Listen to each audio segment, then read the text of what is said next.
तो हम लोग आज पढ़ेंगे श्रीमद् भागवतम स्कंद 1 अध्याय 3 और श्लोक संख्या 28 में से। श्लोक इस प्रकार है। एते चांस कला पुंसः कृष्णस्तु भगवान स्वयं इंद्रारि व्याकुलं लोकं मुड़यन्ति युगे युगे। इसका अनुवाद इस प्रकार है। उपयुक्त सारे अवतार या तो भगवान के पूर्ण अंश या पूर्णांश के अंश कलाएं हैं, लेकिन श्री कृष्ण तो आदि पूर्ण पुरुषोत्तम भगवान है। वे सब विभिन्न लोगों में नास्तिकों द्वारा उपद्रव किए जाने पर प्रकट होते हैं। भगवान आस्तिकों की रक्षा करने के लिए अवतरित होते हैं। तात्पर्य, इस विशिष्ट श्लोक में भगवान श्री कृष्ण को अन्य अवतारों से पृथक किया गया है। उनकी गणना अवतारों में की जाती है, क्योंकि अहेतु की कृपावश वे अपने दिव्य धाम से अवतरित होते हैं। अवतार का अर्थ होता है नीचे उतरने वाला। भगवान के सारे अवतार, जिनमें स्वयं भगवान सम्मिलित हैं, विशेष उद्देश्यों की पूर्ति के लिए भौतिक जगत में विभिन्न लोकों में तथा विभिन्न योनियों में अवतरित होते हैं।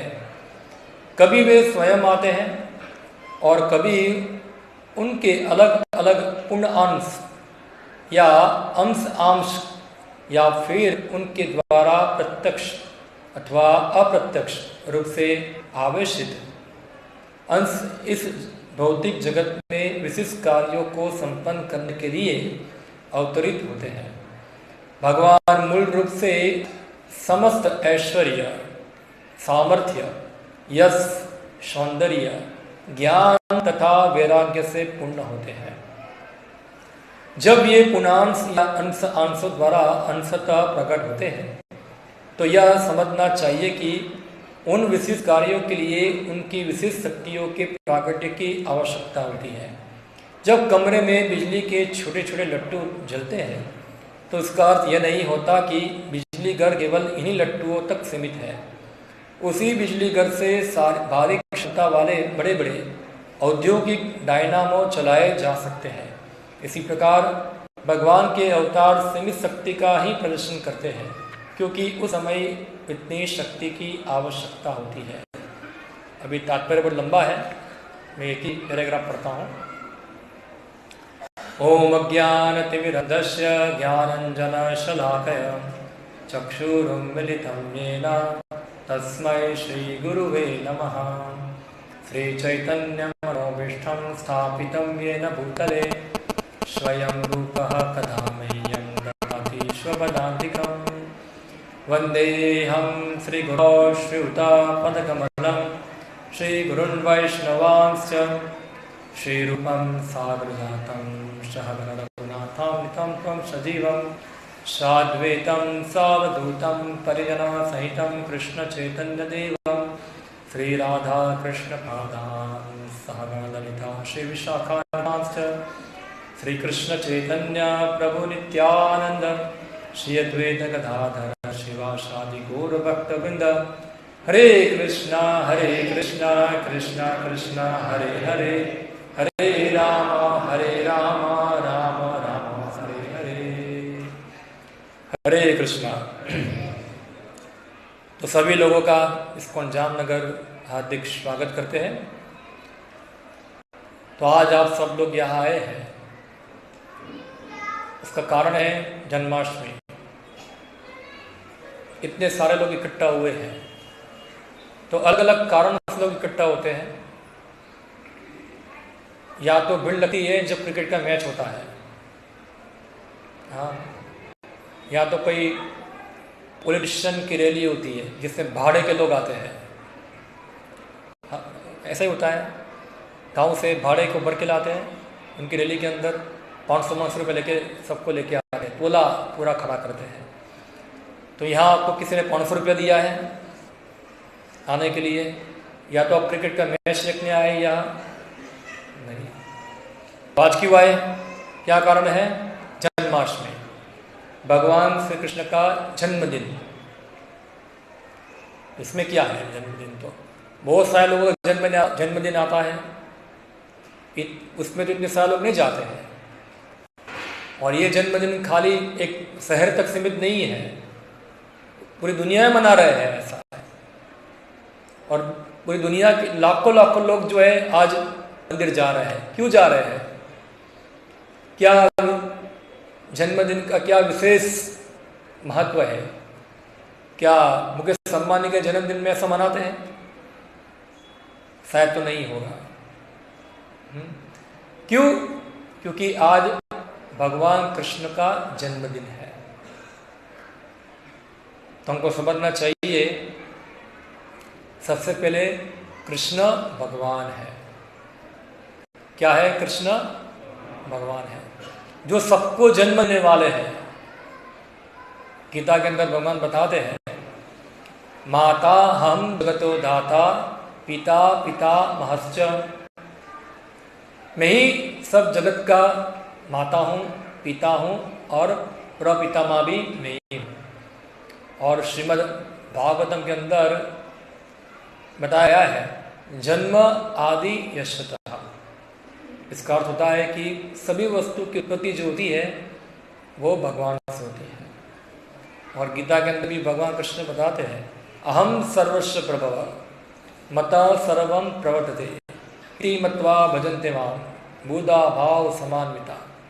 इसका अर्थ होता है सब कुछ भगवान कृष्ण से उत्पन्न होता है।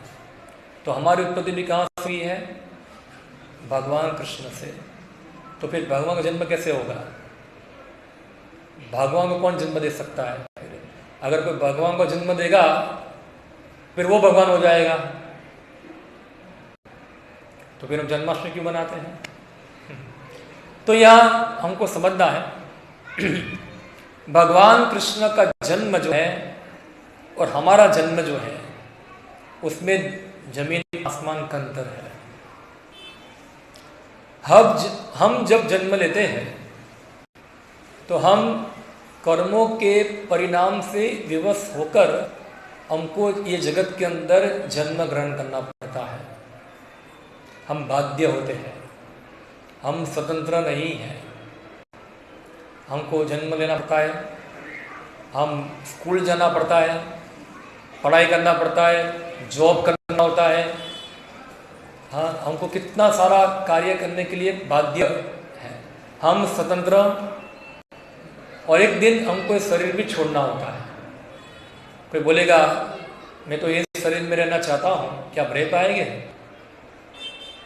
नहीं रह पाएंगे। और कोई बोलेगा मैं तो पूरा जीवन जवान देना चाहता हूँ, तो क्या आप रह पाएंगे? इसका मतलब क्या हुआ कि आप जो है किसी वस्तु से क्या है? नियंत्रित है। आप स्वतंत्र नहीं है। आप जो चाहे वो कर सकते नहीं है। हाँ, क्यों? मैं चाहूँगा मेरा हाथ ऊपर हो जाए, मैं कर सकता हूँ ना। देखो हाथ ऊपर कर दिया, मगर मैं चाहूँगा आपका हाथ ऊपर हो जाए तो हो जाएगा? नहीं होगा। वो मैं कर सकता नहीं होगा। यानी कि हम स्वतंत्र नहीं है। हम स्वतंत्र नहीं है। तो कौन है स्वतंत्र? स्वतंत्र है केवल भगवान कृष्ण। उनके ऊपर किसी वस्तु का नियंत्रण नहीं है। और भगवान कृष्ण जो है वो हम जैसे मांस हड्डी वाला शरीर धारण करके पैदा होते नहीं है। क्योंकि भगवान का शरीर और भगवान दोनों में कोई अंतर नहीं है। भगवान का शरीर जो है वह आध्यात्मिक दिव्य, जिसमें ये भौतिक जगत जो है उसका जो असर जो है वो शरीर के ऊपर होता नहीं। जैसे कि उदाहरण मैं आपको दूं, एक धूप है, सूरज की धूप है, उसके ऊपर आप पेशाब करेंगे तो सूरज की धूप को कोई असर होगा? उससे वो गंदी हो जाएगी। इससे कि धूप को मैंने गंदा कर दिया, उसके बाद थूकोगे तो क्या धूप गंदी हो जाएगी? क्या होगी? तो सामान्य धूप जो है वो भौतिक जगत की गंदगी से अलिप्त रहती है। तो समझो भगवान जो है ये भौतिक जगत के नियमों द्वारा बद्ध नहीं है, वो भगवान स्वतंत्र है, कृष्ण स्वतंत्र है।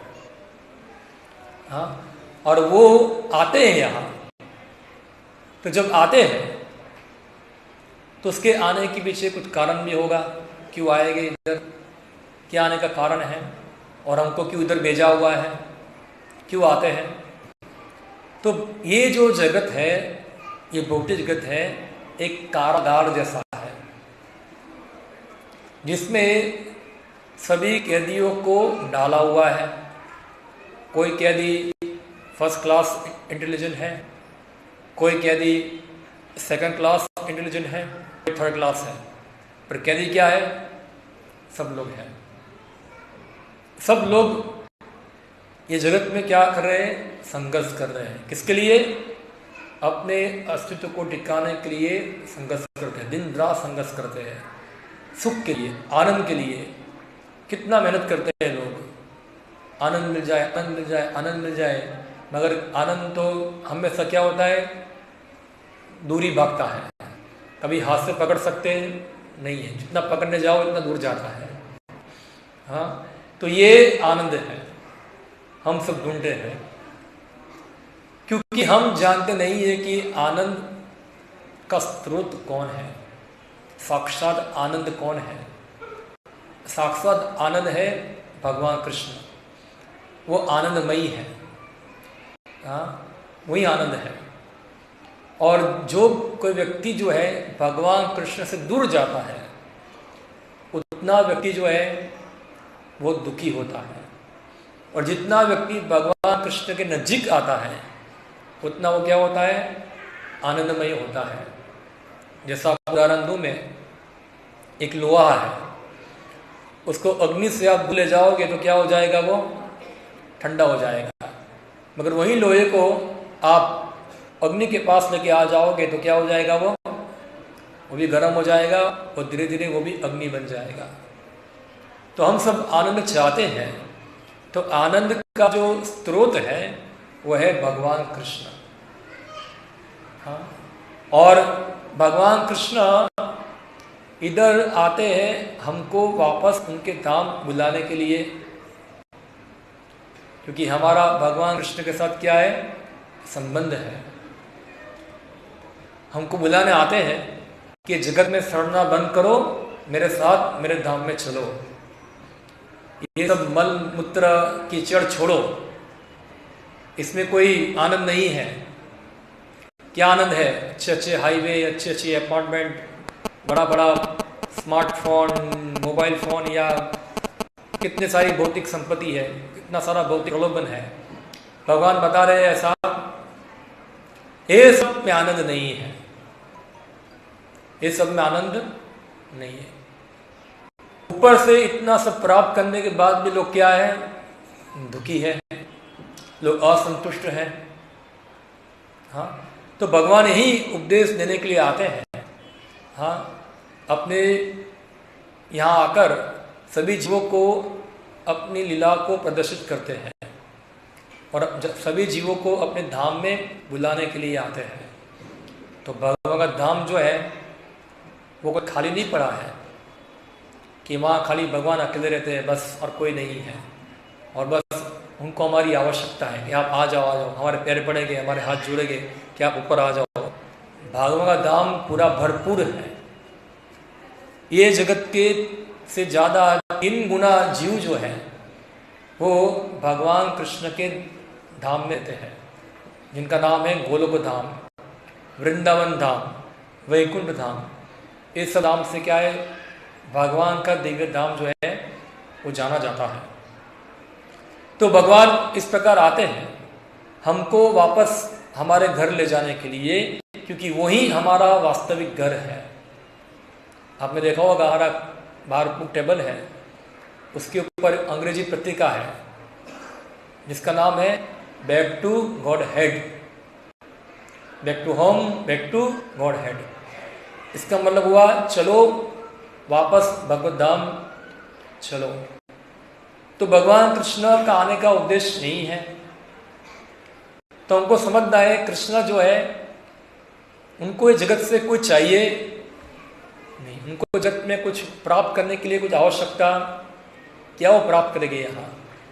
जैसे एक करोड़पति व्यक्ति होगा, वो झोपड़ी में क्यों जाएगा? क्या झोपड़ी में उसके पास लेना है? उसके पास सब कुछ है, झोपड़ी में क्यों जाएगा वो? क्या आवश्यकता है? कुछ आवश्यकता नहीं है। तो इसी प्रकार से जगत भी झोपड़ी जैसा ही है। भगवान के लिए क्या है? वो झोपड़ी ही है। भगवान यहाँ लिखा है, ये भगवान शब्द का अर्थ होता है सभी प्रकार के ऐश्वर्यों के स्वामी, वो है भगवान।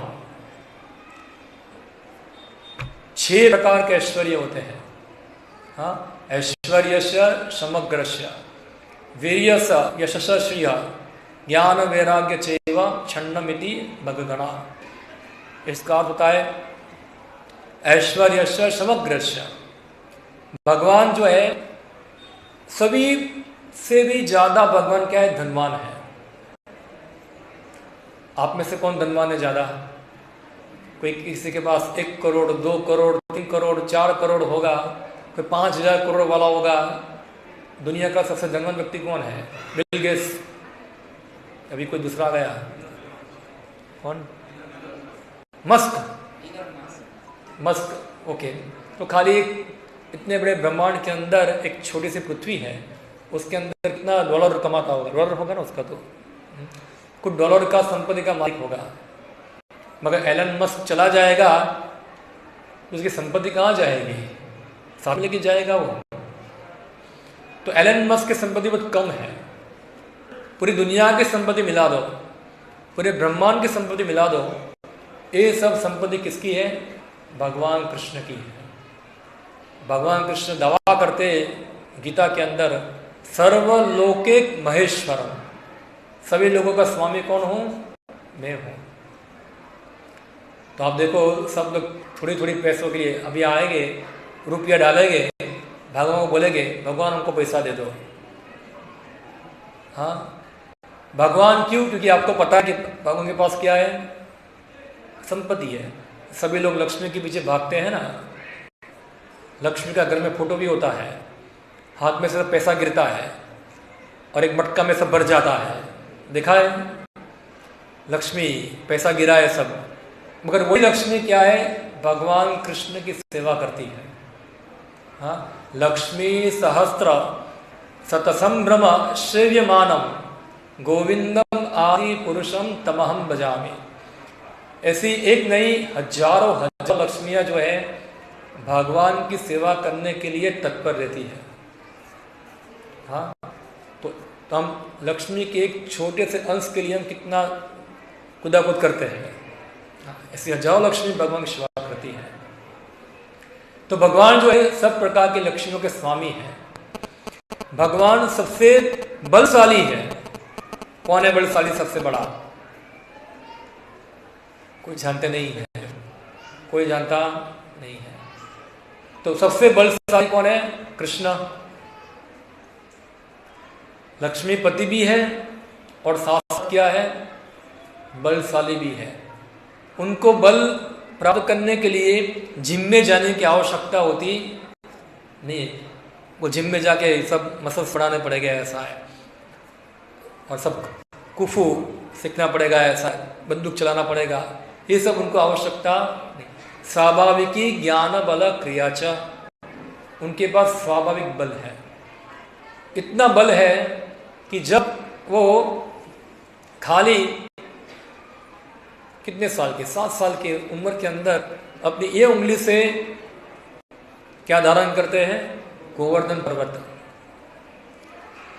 अभी तक ना तो भूतो ना तो भविष्य, ना तो भूतकाल में ना तो भविष्य काल में हमने कोई देखा है कि कोई व्यक्ति जो है ये उंगली से पर्वत को धारण कर सकता है। तो कोई व्यक्ति बोलेगा ये तो सब कहानियां हैं, ऐसा है। तो भगवान के लिए क्या है? सब कुछ संभव है। जैसे कहानी सुनाता हूं आपको मैं क्या है। एक बार एक मोची था और एक ब्राह्मण था। तो नारद मुनि आए, जा रहे थे तो सबसे पहला मिला मोची। बोला कहाँ जा रहे हो नारद जी? बोला भगवान नारायण से मिलने जा रहा हूँ। बोला उनसे बोला मेरा उद्धार कब होगा? ठीक है पूछूंगा। आगे गए, एक ब्राह्मण मिला, उनको पूछा। ब्राह्मण ने पूछा हे नारद जी कहाँ जा रहे हैं? बोला वैकुंठ जा रहा हूँ। बोला भगवान नारायण से बोलना मेरा उद्धार कब होगा, कब वैकुंठ में आऊँगा। ठीक है। नारद जी गए, भगवान नारायण को प्रणाम किया और उसके बाद नारायण सदा आपके दो भक्त जो पृथ्वी पे रहते हैं, दो भक्तों ने कुछ मैसेज भेजा है आपके लिए। बोला क्या है? बोला मुची बोलता है मेरा उद्धार कब होगा और ब्राह्मण बोलता है मेरा उद्धार कब होगा। तो भगवान उत्तर दिया कि मोची जो है यही जन्म के अंदर भगवत धाम आ जाएगा। अरे ब्राह्मण को वो टाइम लगेगा, ऐसा है। नारद जी आश्चर्य हुआ, कैसे? मोची तो क्या काम करता है, ब्राह्मण तो पूरा दिन वेद पाठ करता है, उसको इतना टाइम लगेगा है वहाँ? ठीक है तुम जाओ उनसे बात करो, तुम जान लोगे क्या है वहाँ के। फिर नारद जी नीचे आए और फिर भगवान ने बोला ठीक है तुम जा रहे हो वहाँ, अगर आप लोग वो लोग आपको पूछेंगे कि आप भगवान से मिले तब भगवान क्या कर रहे थे, तो उनको बताना भगवान सुई की नोक से हाथी को घुसा निकाल रहे थे, ऐसा बोलना सबको। सबसे पहले ब्राह्मण आया। ब्राह्मण बोला नारद जी प्रणाम, आप जाके आ गए वैकुंठ? बोला वैकुंठ जाके आ गया। नारायण से मिले? मिल लिया। क्या मैसेज भेजा है भगवान नारायण क्या कर रहे थे वहाँ? बोला सुई की नोक में से हाथी को निकाल रहे थे। नारद जी क्या बकवास करते हो, मैं कोई कीजी का बच्चा नहीं हूँ। सुई का नोक तो कितना छोटा होता है और हाथी कितना होता है, इतना बड़ा होता है, कैसे निकलेगा अंदर से? संभव नहीं है ऐसा। ठीक है, नारद ने समझ गए। आगे गए, ब्राह्मण को मोची मिला। मोची ने प्रणाम किया नारद को। प्रणाम नारद जी। बोला भगवान क्या कर रहे थे? भगवान सुई की नोक में से हाथी को घुसा के निकाल रहे थे। वाह वाह, भगवान क्या ऐश्वर्य तो देखो, सुई की नोक से क्या करते हैं? हाथी को निकाल रहे हैं। वाह। नारद जी बोले तुमको विश्वास कैसे हुआ, सुई की नोक में से कभी हाथी निकल सकता है? अरे भगवान के लिए क्या संभव नहीं है, क्या संभव नहीं है। भगवान क्या नहीं कर सकते, वो सब कुछ कर सकते हैं। अगर असंभव होगा तो भगवान काय के? हाँ, अगर भगवान कुछ कर सकते नहीं है तो भगवान काय के वो? तो फिर भगवान से ऊपर कोई शक्ति होगा जो भगवान को वो कार्य करने से रोकती है। यानी कि भगवान के लिए क्या है, सब कुछ संभव है, उनकी अचिंत्य शक्ति है। हाँ, तो सबसे बलशाली है वो। गोवर्धन पर्वत भी धारण कर सकते अपनी उंगली से, उनको उंगली लगाने की आवश्यकता नहीं है, खाली इच्छा करेंगे तो खड़ा हो जाएगा। मगर लीला के लिए वो खाली उंगली को लगाते भी हैं। और उनको 7 दिन तक धारण करने में हाथ का दर्द भी होता नहीं है, उनको 7 दिन के बाद कोई फिजियोथेरेपी के पास जाना पड़ेगा अपने हाथ की मालिश कराने के लिए, कुछ होता नहीं, एक ही हाथ से खड़ा कर देते हैं। संपूर्ण बलवान, संपूर्ण भगवान जो है सुंदर है। भगवान कृष्ण से सुंदर और दूसरा व्यक्ति दुनिया में नहीं है।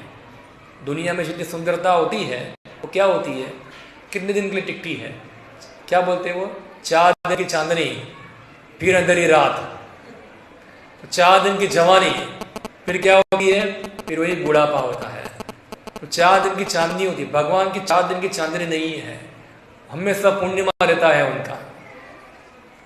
आपने भी देखा है कि भगवान कृष्ण जो है उनके सब बाल सफ़ेद हो गए हैं और सब दांत बात टूट गए हैं, आंखों में चश्मा आ गया है और लाठी लेके चलना पड़ता है। कभी देखा है आपने? जब भगवान कृष्ण कुरुक्षेत्र के युद्ध में थे तब उनका उम्र कितना था? 125 साल की उम्र थी, मगर भगवान कृष्ण लगते थे 20-21 साल जितने खाली। हाँ, उनकी बस इतना ही वो दिखते थे। 20-21 साल की ज़्यादा उनकी उम्र कभी होती नहीं है, क्योंकि भगवान है ना, वो उनको ये काल प्रभावित करता नहीं है। तो सुंदर है वो। हाँ, इतने सुंदर है कि कि साक्षात कामदेव जो है वही भगवान से क्या होता है, आकर्षित होता है। इसलिए भगवान कृष्ण का नाम है मदन मोहन। मोहन यानी कि सबको मोहित करने वाला, सबको भगवान की माया मोहित करती है, मदन मोहित करता है। मगर भगवान कृष्ण तो माया को क्या, मदन को ही मोहित कर लेते हैं। हाँ, कंदर्प कोटि कमनीय विशेष शोभा गोविंद मादि पुरुषहम तमहम बजामि। कंदर्प यानी कि कामदेव, ऐसे हजारों हजारों कामदेव को क्या करते, भगवान आकर्षित करते हैं। हाँ, संपूर्ण सुंदरता है, संपूर्ण ज्ञान है भगवान का। भगवान से बढ़कर ज्ञान किसी व्यक्ति का है नहीं। दुनिया में सबसे बुद्धिमान व्यक्ति कौन है? कौन है? आइंस्टाइन। किसकी पुस्तक ज्यादा चलती है, क्यों ज्यादा बुद्धिशाली है? ऐसा है, एक ही व्यक्ति की है, और वो कौन है? भगवान कृष्ण। और पुस्तक का नाम क्या है? श्रीमद् भगवद गीता।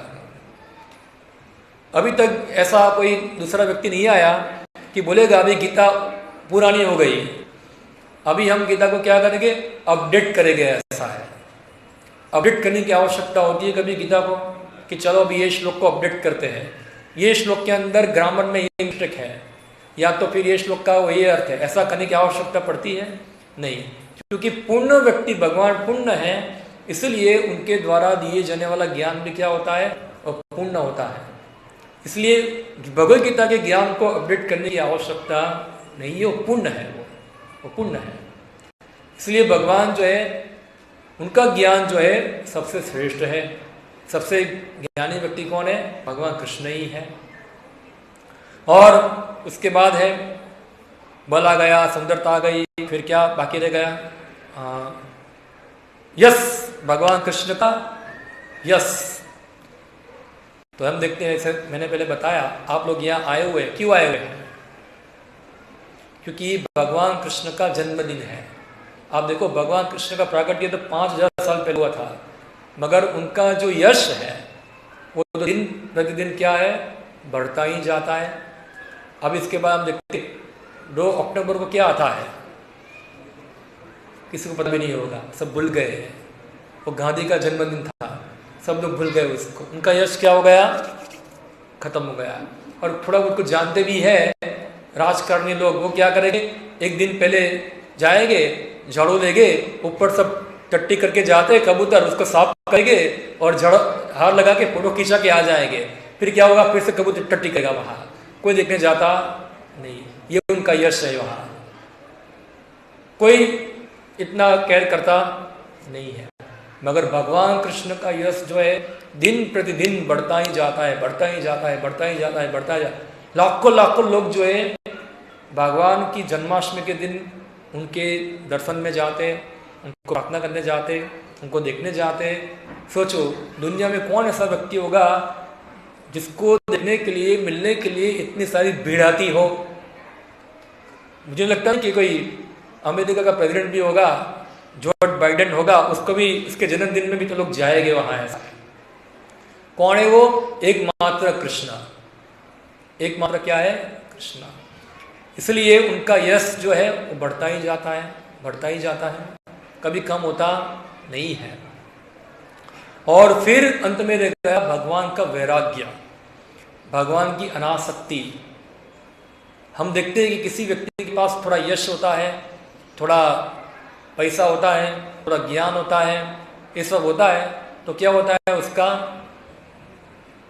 फुग्गा हो जाता है, गर्वित हो जाता है। क्या हो जाता है? गर्वित। थोड़ा पैसा होगा तो छाती फुला के चढ़ेगा, ऐसा है। हम देखते हैं ऐसा कई बार लोग होते हैं, कोई 20-25 लाख की गाड़ी लेके आएगा तो निकलता है जैसे कि हीरो है पूरा, ऐसा है। हाँ, 20 लाख की गाड़ी, और उसके पास आईफोन होगा तो आईफोन निकालेगा, मेरे पास क्या है? आईफोन है। तुम्हारे पास एंड्रॉयड है, मेरे पास आईफोन है, ऐसा। और ऐसे लोग, थोड़ा उसके पास कुछ होगा, पैसा होगा, थोड़ा सौंदर्य होगा, तो जैसे कि हवा में उछलते हैं वो लोग। क्या है? भगवान कृष्ण ऐसे नहीं है, वो ऐसा नहीं है। इतना सब होने के बाद भी भगवान कृष्ण को इस सब चीजों के ऊपर गर्व नहीं है, और वो एकदम तुच्छ सा तुच्छ काम करने को भी तैयार है। इतना बड़ा सम्मेलन था राजश्री यज्ञ के अंदर, ये तो कुछ भी नहीं है। जब युधिष्ठिर महाराज ने राजश्री यज्ञ किया था तो लाखों लाखों राजा आए थे, और सभी राजाओं के बीच में भगवान कृष्ण ने सबके पैर धोने का काम लिया। कौन करेगा? आप बोलो नरेंद्र मोदी को यहाँ खड़ा हो जाए, सबका पैर धोए, ऐसा है, इधर आए सब लोग, तो ये प्राइम मिनिस्टर नरेंद्र मोदी की बात जाने दो, इधर से किसी को खड़ा करके बोल दो ऐसा है कि सबकी चूड़ी डिस उठाए, ऐसा वहाँ जाके कौन उठाएगा? हाँ, अरे मैं इंजीनियर हूँ, मैं डॉक्टर हूँ, मैं बिजनेसमैन हूँ, मैं ऐसा काम नहीं करूँगा। उसको क्या आ जाएगा बीच में? उसको अहंकार उसका आ जाएगा। देखो ये भगवान है, भगवान होने के बाद भी वो क्या करते? लोगों के पैर धोते थे। जितने राजा आमंत्रित किए सबके पैर धोए। वो तो जाने दो, भगवान कृष्ण ने अर्जुन का सारथी बनने का काम किया। कौन बनेगा सारथी? कोई बड़ा बिजनेसमैन होगा, मुकेश अंबानी होगा, उसके ड्राइवर को बोलो तुम पीछे बैठ जाओ, मुकेश अंबानी तुम्हारा गाड़ी चलाएगा, और सबके बीच में पब्लिक में आएगा लेके चल के, सभी लोग उसको देखेंगे। अन्य बिजनेसमैन भी करेगा वो कभी ऐसा? उसका तो प्रेस्टीज का सवाल है ना, क्या है।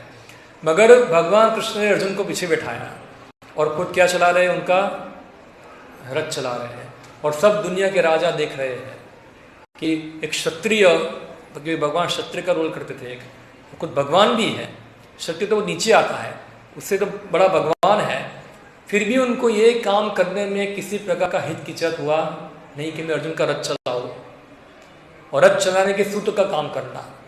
जैसे महाभारत ने बताए, वो कर्ण ने बताया दुर्योधन को कि अर्जुन इसलिए जीत रहा है कि उसका सारथी कौन है? कृष्ण है। अगर मेरा सारथी बन जाए सालिया तो मैं अर्जुन से युद्ध करूंगा। शाल्य एक राजा था, ऐसा है पूरा। साले बोला भूल जाओ, मैं कभी तुम्हारा सारथी बनूंगा नहीं, तुम सूत पुत्र हो, तो मैं क्षत्रिय राजा हूं, कैसे तुम्हारा सारथी बनूंगा वहां? बोला दुर्योधन ने बताया नहीं नहीं, देखो इधर वासुदेव सारथी बने, तुम बजाओ। तो फिर भी वो अनाकानी, हम बोलते हैं ना गुजराती में बोला है, काचा मने शू के भाई, काचा अमने, ठीक है बन गया। भगवान कृष्ण से कच्चे मन से सारथी बने नहीं, फुल उत्साह से, फुल सारथी का रोल किया। हाँ, और जो जो अर्जुन दिशा निर्देश किया वहाँ वहाँ उनके रथ को ले गए।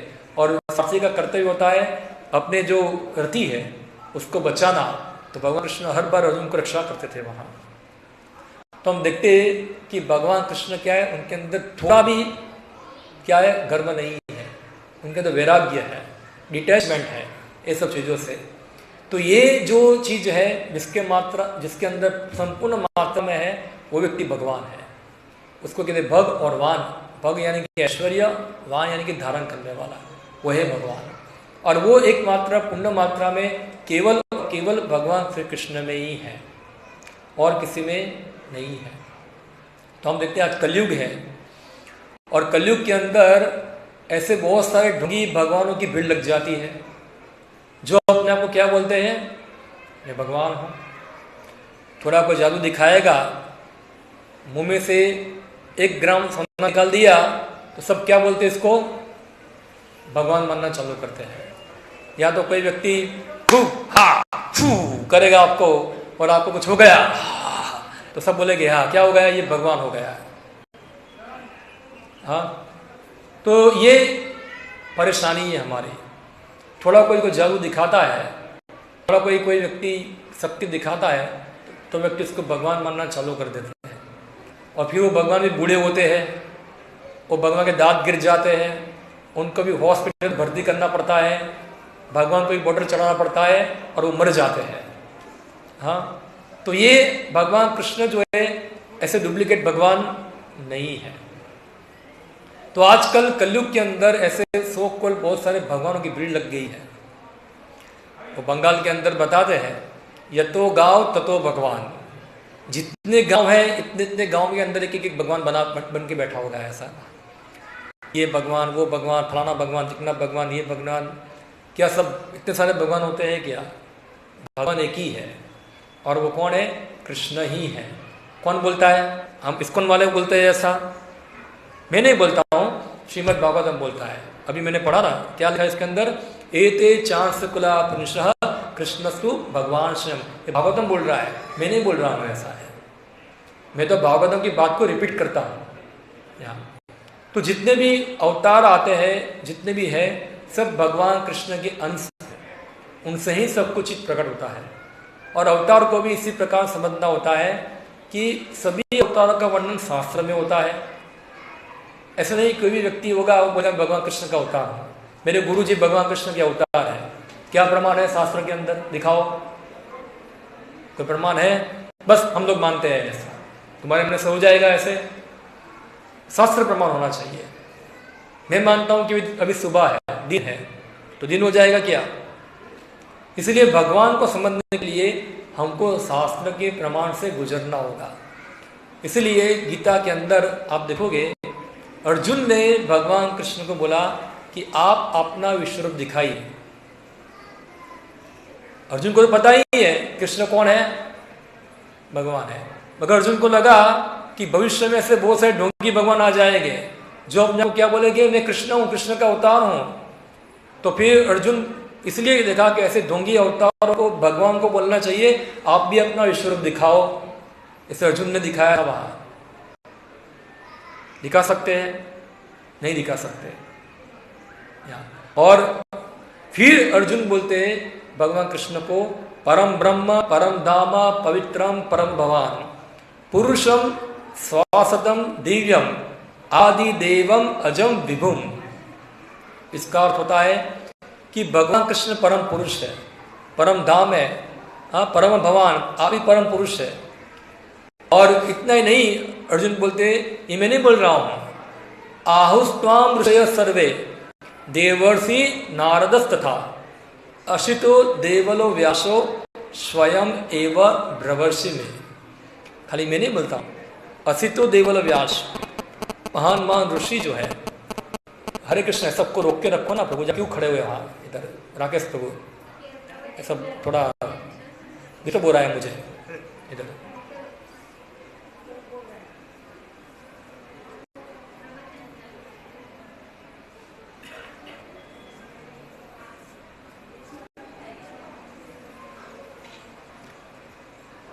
बाहर से दर्शन करने के सबको वहां से ही।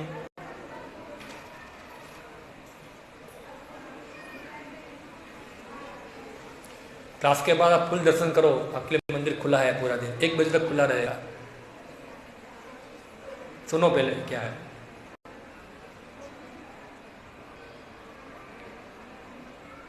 हाँ, तो बता रहा था मैं, खाली देवर्षि नारद व्यास सब बड़े बड़े लोग जो है, वो लोग भी जो है कृष्ण को भगवान के रूप में स्वीकार करते हैं।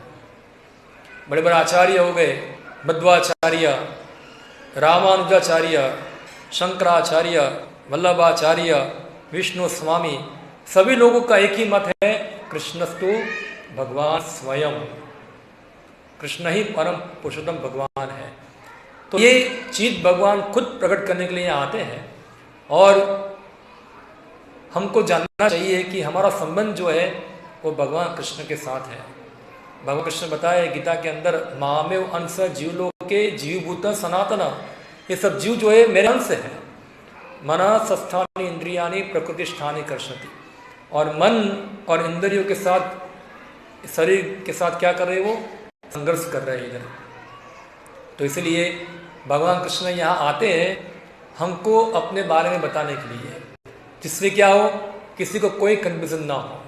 आप देखो, हमको सूरज को देखना है, तो सूरज को देखने के लिए हम सूरज को चैलेंज कर सकते नहीं कि सूरज मुझे दिखाओ। जब सूरज उगेगा तो अपने आप हम देख पाते हैं सूरज क्या है। सूरज की कृपा से हम सूरज को देख सकते हैं। इसलिए भगवान के बारे में कोई तर्क करना, कोई मन गढ़ंत विचार करना, ये सब करने की आवश्यकता, ये सब विचार खत्म करने के लिए भगवान यहाँ आते हैं। देखो मैं हूँ कृष्ण भगवान, ये भगवान है। ऐसा नहीं कि भगवान के सिर नीचे है, टांगे ऊपर है, ऐसा है उनका ऐसा रूप है। या तो भगवान निराकार है, कोई रूप ही नहीं है, बस खाली झूठ ही है, ऐसा नहीं है। हाँ, भगवान एक व्यक्ति है। जैसे आप व्यक्ति है, मैं व्यक्ति हूँ, ऐसे भगवान भी कौन है? एक व्यक्ति है। उनका व्यक्तित्व और हमारा व्यक्तित्व में जमीन आसमान का अंतर है। उनका व्यक्तित्व जो है पूर्ण मुक्त है और हमारा व्यक्तित्व है वो सब गुणों के द्वारा बद्ध है। मगर जब हम भगवान कृष्ण के शरण में जाते हैं। भगवान कृष्ण बताते हैं गीता के अंदर 2 श्लोक बताए, आप 2 श्लोक को खाली जान लो। कई बार हम लोगों को पूछते हैं गीता पढ़ा है, वो बोलते हैं हाँ, क्या लिखा है गीता के अंदर, तो उत्तर क्या देते हैं, कर्म करो, कर्म करो। गीता में कर्म करने का अगर बोला होगा तो भगवान कृष्ण को गीता बोलने की आवश्यकता ही नहीं है। सब लोग कर्म कर ही रहे हैं, क्योंकि सांस लेना भी कर्म है, बोलना भी कर्म है, खाना भी कर्म है, सब कर्म ही है। कर्म के बिना तो एक क्षण रह ही नहीं पाएगा। तो अगर कर्म करने का ही उद्देश्य होता तो भाई गीता बोलने की आवश्यकता नहीं थी। क्या ही उद्देश्य है गीता का, खाली कर्म करो। हाँ, गीता के जो सार है वो गीता के अंत में भगवान ने 2 श्लोक में बताया है। आप गीता खोलो, 18वां अध्याय। जब अर्जुन को पूरा गीता भगवान कृष्ण ने बता दिया, अर्जुन जो था फिर भी कंफ्यूज था, क्या करूं, युद्ध करूं कि मैं युद्ध छोड़ के चला जाऊं, कंफ्यूज था। फिर भगवान कृष्ण को दया आ गई, किसके ऊपर, अर्जुन के ऊपर। बोला अर्जुन अभी सब छोड़ो, अभी जो तुमको बताना रहा हूं वो ध्यान से सुनो, क्योंकि तुम मेरे प्रिय मित्र हो, हाँ तुम मेरे भक्त हो, इसलिए मैं तुमको अभी जो उपदेश बताया है, परम गुह्य, सबसे ज्यादा गुह्य उपदेश जो है मैं तुम्हें बताने जा रहा हूं, तुम सुनो क्या है। और भगवान 2 श्लोक में बता दिया उसको, क्या बताए, मन मना मद भक्तो मध्यजिमाम नमस्करो मां वेति सत्यम ते प्रतिजाना ही प्रियोषि में। ये श्लोक याद कर लो आप, बहुत महत्वपूर्ण श्लोक है। क्या बताया भगवान, मन मना, मेरे अंदर मन लगाओ। किसके अंदर, भगवान कृष्ण का चिंतन करो मन से। देखो सबके पास तो मन है कि नहीं है और मन में हमेशा चिंतन भी रहता है। ऐसा नहीं कि मन चिंतन बंद कर देता है, और रात को सो जाने के बाद भी मन चालू रहता है, बंद कभी होता। क्या सोचता है वो, क्या सोचता है, जो चीज में हमको ज्यादा लगाव है, जो चीज हमको चाहिए, जो चीज प्राप्त करने के लिए हम रात दिन मेहनत करते हैं, वही मन सोचता है। सही बात है ना। हाँ? लोग रात दिन सोचते हैं कहाँ मिलेगा पैसा, कहाँ मिलेगा पैसा, कहाँ मिलेगा पैसा, कहाँ है पैसा, यही चिंतन चलता रहता है। कहाँ है भोजन, कहाँ है खाना, कहाँ है स्वीट, कहाँ है गुलाब जामुन, कहाँ है रसगुल्ला, यही क्या होता है, चिंतन होता है। तो ये मन द्वारा चिंतन होना चाहिए भगवान कृष्ण का। सब लोग आजकल हम देखते हैं कलयुग के अंदर लोगों की मानसिक बीमारी ज़्यादा है ना। सब लोग साइकियाट्रिस्ट के पास जाते हैं अपनी मन की बीमारी को दूर करने के लिए। देखो सबका मन जो होगा नियंत्रित होगा जब वो मन जो है भगवान कृष्ण के चरणों कमल में लगेगा। सवे मनः कृष्ण पदार विंदयो, कि भगवान कृष्ण ही ऐसे व्यक्ति है जिसके ऊपर एक बार मन चला गया, बाद में वापस कभी खींच पाना असंभव है। क्या है, असंभव है। बाकी चीजों में क्या आपका मन लगेगा, चला गया, बाद में किसी में मन लग जाएगा। कृष्ण में ऐसा नहीं है। एक बार कृष्ण ने मन चुरा लिया तो फिर वो वापस मन को कंट्रोल करना क्या है, मुश्किल है। तो मन कब कंट्रोल में होगा, जब वो भगवान कृष्ण से आकर्षित होगा। इसलिए भगवान कृष्ण का नाम है मनोहर। मन का मतलब मन, और हर का मतलब क्या है, इसको हरने वाले। कौन हर सकता है, हाँ केवल भगवान कृष्ण ही इसको हर सकते हैं। तो मन कब कंट्रोल में होगा, जब भगवान कृष्ण के चरण में लगेगा हमारा मन मना। तो भगवान का चिंतन करने के लिए सबसे बेस्ट उपाय क्या है, भगवान के नाम का उच्चारण करना। कैसे करना, हरे कृष्णा कृष्णा कृष्णा हरे हरे, हरे राम राम राम हरे। जैसे बोलूंगा गुलाब जामुन गुलाब जामुन गुलाब जामुन, सबके मन में क्या आया, गुलाब जामुन आ गया ना, मगर टेस्ट आया, खाली गोल गोल गोल गोल देखा गुलाब जामुन क्या है, मन में छप गया ना गुलाब जामुन। इसी प्रकार से हम जब बोलेंगे हरे कृष्णा कृष्णा कृष्णा हरे हरे, हरे राम राम राम हरे हरे, हम बोलेंगे, उसको सुनेंगे तो हमारे मन में भी क्या आ जाएगा, हरे और कृष्णा। हरे का मतलब होता है भगवान की शक्ति श्रीमती राधा रानी, और कृष्ण यानी कि भगवान कृष्ण। तुरंत हमारे मन में क्या आ जाएगा, राधा कृष्ण, राधा गिरधारी। हमारे मन में क्या आ जाएंगे, वो आ जाएंगे। हाँ, खाली नाम इस प्रकार से, भगवान के नाम, भगवान का रूप, भगवान की लीला, भगवान के गुण, ये सब क्या है? खान है, खान। एक बार इसमें जंप मारोगे ना तब डूबते रहोगे, तो इसका कोई अंत नहीं है।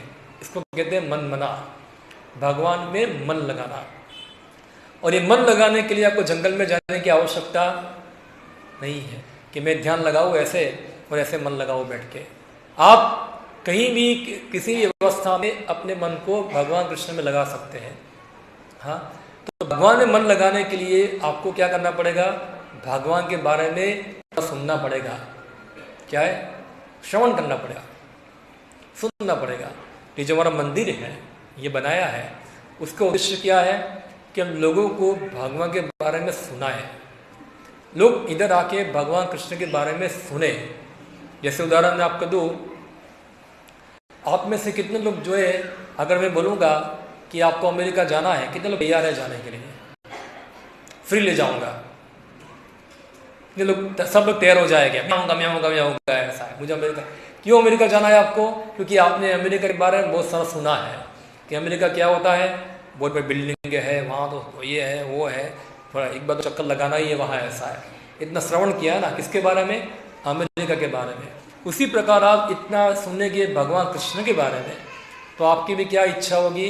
भगवान कृष्ण को जानने की, उनकी सेवा करने की, उसके पास जाने की। तो उसके लिए क्या करना पड़ेगा? आपको सुनना पड़ेगा। तो सुनने के लिए भगवान कृष्ण यहाँ बहुत सारा मटेरियल छोड़ के गए हैं हमारे लिए।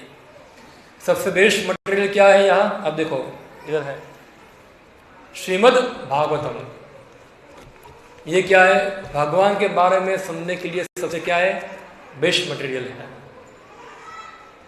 अगर कोई व्यक्ति श्रीमद् भागवतम पढ़ेगा, वो भगवान कृष्ण का दीवाना हो जाएगा। क्या हो जाएगा? वो पागल हो जाएगा कृष्ण के पीछे। हम आपको पागल बनाना चाहते हैं। आप लोग पैसों के पीछे पागल बने हैं, कोई इसके पीछे पागल बने। अगर भगवान कृष्ण के पीछे पागल बनोगे तो आपका जीवन सफल हो जाएगा। पर ये पागलपन क्या है? बुरा नहीं है, अच्छा है। तो ये कृष्ण भागवतम जो है वो क्या है? भगवान कृष्ण के बारे में संपूर्ण ज्ञान जो है विस्तार से प्रदान करता है। ऐसी 18 पुस्तक है। कितनी है? 18 पुस्तक है। तो अगर हम वास्तव में कृष्ण को जानना चाहते हैं डीप में, तो हमको क्या करना पड़ेगा? ये भागवतम को सुनना पड़ेगा, उसको पढ़ना पड़ेगा। जैसे स्कूल में होता है ना, एक टेक्स्ट बुक होता है और दूसरा क्या होता है? टीचर होते हैं। तो ये भागवतम क्या है? हमारी टेक्स्ट बुक है। आप ले जाओ, उसको पढ़ो, और अगर पता चलता नहीं है तो हमारा मंदिर है, यहाँ आप सुनने के लिए आइए, हम आपको सिखाएंगे, सुनाएंगे। डेली हमारा भागवतम क्लास चलता है यहाँ। ऐसे जनरली तो भागवतम क्लास में खास करके लोग तो मंदिर के भक्त होते हैं, मगर आप लोग रविवार कभी आ सकते हैं। रविवार हमारे सत्संग चलते हैं, उसमें गीता और भागवत की शिक्षाएं जो है हम प्रदान करते हैं। तो आप सुनेंगे भगवान कृष्ण के बारे में, तो धीरे धीरे आप देखेंगे कि भगवान कृष्ण हमारे जीवन में आने से हमारी सब तनाव, टेंशन, समस्याएं सब दूर जा रही है। इवन हमें सब दुर्गुण नष्ट हो रहे हैं।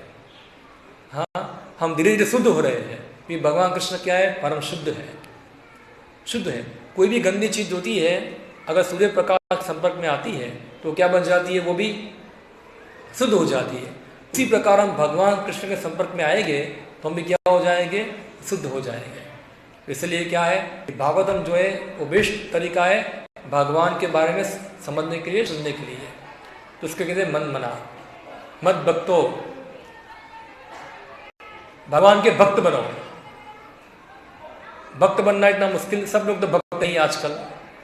कोई पैसों का भक्त है, कोई नरेंद्र मोदी का भक्त है, कोई बॉलीवुड के स्टार का भक्त है, कोई क्रिकेटर का भक्त है, कोई अपनी पत्नी का भक्त है, कोई बाजू वाली का भक्त है। सब भक्त तो है ही इधर, कोई भक्त बिना रह सकता नहीं। तो क्यों ना भगवान कृष्ण का भक्त बना जाए। हाँ, भक्त यानी कि उसकी उंगली पे नाचना। क्या है? उसकी उंगली पे ना, उसको फॉलो करना, उसको भक्त कहते हैं। तो क्यों ना भगवान कृष्ण का भक्त बना जाए। बनना ही है तो किसका भक्त बनो? भगवान कृष्ण का भक्त बनो, वो हमारे लिए श्रेष्ठ है। हाँ, तो मन मना मत भक्तो मध्याजी, भगवान को अर्चन करो। भगवान को अर्चन करना इतना मेगा नहीं है। आप सिंपल भगवान कितना बताए, पत्रम पुष्पम फलम त्वयम यो में भक्ता प्रयच्छति। आप भगवान को खाली पत्ता पुष्प फल अर्पण करते, भगवान संतुष्ट हो गए उससे भक्ति पूर्वक।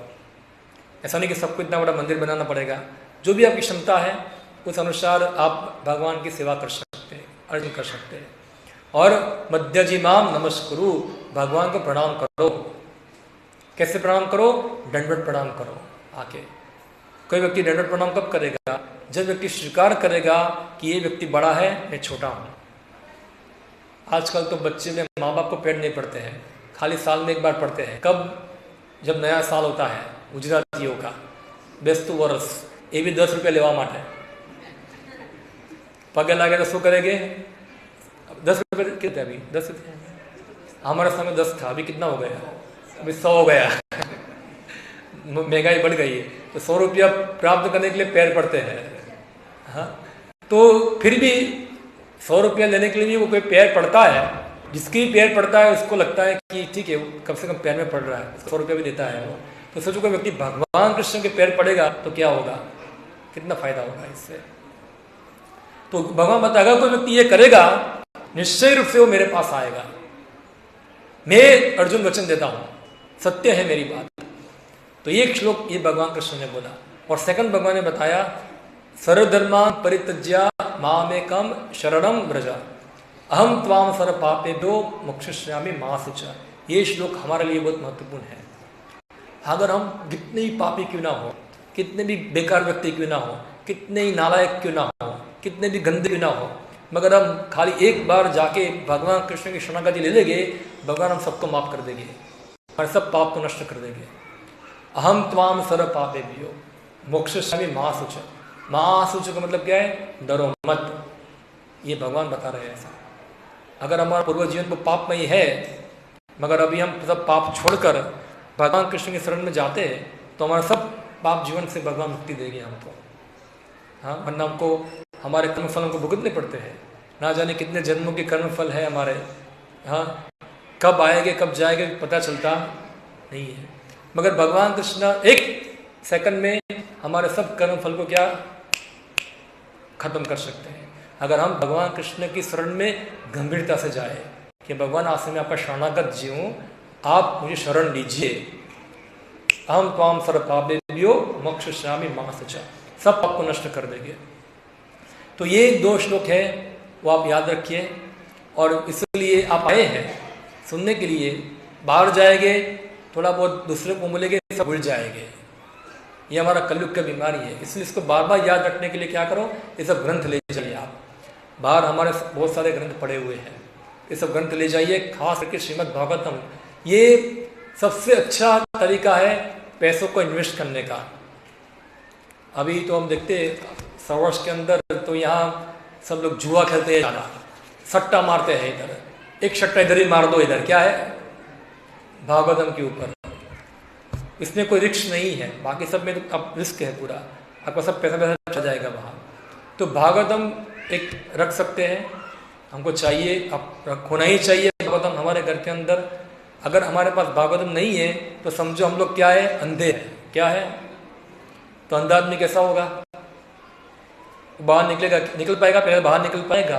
कितना चीज टकराएगी इसके साथ, इसका सिर टकराएगा, पैर टकराएगा, ये टकराएगा, वो टकराएगा, कितना दुखी होगा। मगर उसको कोई आंख दे दे तो उसको सब चीज स्पष्ट देखना चालू हो जाएगा। ये रास्ता है, ये खड्डा है, ये है, ये वो है, तो पूरा क्या सही तरह से चल पाएगा। तो आज कक्षा दिन है, जन्माष्टमी है, ये भगवान कृष्ण का क्या है, आपको उपहार है। देखो जन्मदिन के दिन क्या होता है, आप किसी को गिफ्ट देते हैं, वो सामने आपको कुछ देता है। तो आप क्या करो, भगवान के लिए भागवतम भगवान आपको दे रहे हैं ये, तो उसकी ज़्यादा कीमत नहीं है। हम खाली एक हमारे जो आज से 3-4 साल पहले स्मार्टफोन था, उसकी कीमत कितनी थी? सबसे एकदम लो रेंज का स्मार्टफोन कितने में आता है? 15,000 लो रेंज वाला। ये फ़ोन हमने लिया था 7,000 का आया था, 6 साल पहले। हाँ, अभी 10 से ऊपर हो गया, महंगा हो गया। अभी कितना महंगा हो गया। तो एक स्मार्टफोन स्मार्टफोन से भी सस्ता है। क्या है ये?